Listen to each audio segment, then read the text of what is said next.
Hey, Larken Rose here, and I'm constantly explaining why I think it's a giant mistake to participate in the political process. Voting, petitioning, whining, begging the masters for permission to be free. And so a bunch of people have asked me, well, is there anything that looks like working within the system that you do advocate, that you think is a good idea? There's only a couple things. I mean, I think voting for the lesser of two evils. First of all, you're voting for evil. Way to go. Second of all, you're legitimizing the game. Whether you win or lose, you're basically playing the game that says, I agree that whoever gets the most buttons pressed next to their name has the right to rule me. Which is, until that idea goes, playing the game is pointless.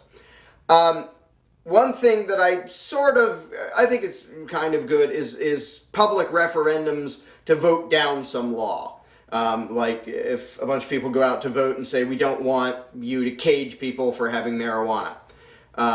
Because that isn't saying, we agree you have the right to rule us and will you please give us permission. It's basically the people saying, this is bogus, throw it out. It still kind of legitimizes the system a little bit, but I can sort of understand as an act of self-defense of, hey, if we can go do this thing and they attack fewer people, then that's, good, at least short term. But the one thing within the system that I all the way condone is actually this weird combination of working within the system and completely undermining the system. And that is jury nullification. And I've even heard people say, oh, if you allow jury nullification, that leads to anarchy. And they're right. And that's exactly why I want it. Anarchy as in freedom, not as in chaos and mayhem, which is what government leads to.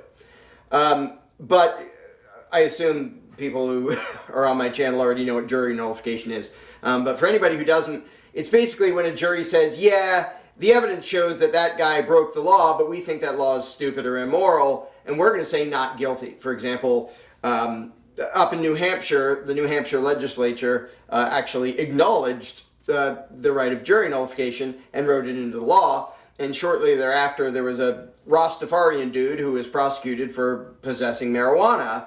And the jury said, well, it kind of looks like he possessed marijuana, but we don't think this nice old guy should be caged, so we're going to say not guilty. And they did, and they let him go. That's jury nullification, where you basically say, this law is stupid, we're going to let the guy go, even though he obviously did it. And the reason I call it an anarchist act, jury nullification, is it really is, instead of going to the masters and saying, will you please change your laws, it's the people directly saying, we don't care what your laws are, we think they're stupid, and we're not going to help you enforce them against somebody who hasn't hurt anybody. And the thing is, if people understood this, I mean, it always comes down to mindset of what people understand. If enough people understood, not even a majority, even, let's say, a quarter of the people grasped the non-aggression principle and made use of jury nullification, how many decades have people been whining to repeal the income tax? Well, all you have to do is get a quarter of the population to never convict somebody for not bowing to the IRS. There goes the income tax. If people just said, well, he looks like he didn't file and didn't pay, or he hid stuff from the government, we don't really care, we don't like the government robbing people, there goes the income tax, would become unenforceable. It's the same thing with drug prohibition. If you start to get a bunch of people on juries who just won't convict, then it becomes unenforceable. Just as happened with alcohol prohibition, where they couldn't get juries to convict people, and it kind of fell apart. And then the government said, we're repealing alcohol prohibition, and they pretended it was their idea. Really, it had become unenforceable because people were disobeying. And one of the ways they were disobeying was by jury nullification. And it's the same thing with all sorts of victimless crimes. You want to do away with gun control, get a few people on every jury who say, I'm not going to cage somebody for possessing a thing. If he didn't threaten anyone, if he didn't harm anyone, I don't care that he has a piece of plastic shaped like that. Oh, it holds bullets. I don't really care. I'm not going to cage him for that.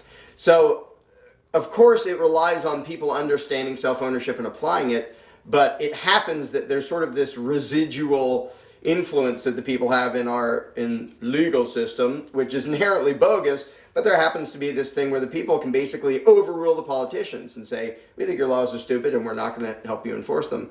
And thankfully, there still is that jury trial thing, Sixth Amendment, where they can't just arbitrarily, well, They're not supposed to arbitrarily attack and harm people without trial, but Bush did it, Obama did it, so they do anyway, but not quite all the time yet. And the reason it really matters is because the mentality behind jury nullification is hugely important. It isn't just sort of a legal procedure. It's people sitting on a jury saying, authority and the lawmakers and the legislatures have declared this to be law, and we don't care.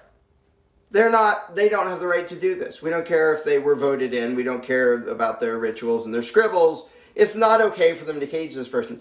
So jury nullification is based on people realizing they outrank authority, which really, it's not authority anymore. I mean, authority, as I always say, authority is in the eye of the beholder. If you don't imagine someone to have the right to rule you, you don't see it as authority anymore. It's just a thug or a gang of thugs or whatever it is.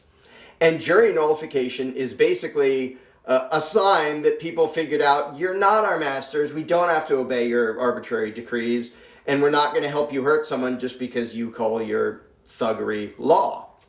So it's really a mental thing, and as always, it depends, what the people actually think. Because if people are all mindless authoritarians, jury nullification doesn't happen. If everybody understood self-ownership, jury nullification wouldn't need to happen. But halfway in between, it's a convenient way to, on an individual basis, have people who actually believe in freedom not help the state to hurt nonviolent people. Now, I've actually been wanting to do a video about this for a while and haven't gotten around to it. I decided to do this now because a video about jury nullification, Josie the Outlaw video, was just released, called The True Duty of a Jury. And so I thought I'd throw in my 2 cents. I would say, go check out her video about it, because I think hers is a whole lot better introduction to the general public regarding this issue than mine or basically anything else I've seen. But yeah, I thought I'd throw in my 2 extra cents. So go check out her video and spread it around and see how other people respond to that. And and if you deem it worthy, go to josietheoutlaw.com and go to the bottom of the page and support the project if you want to see more of it.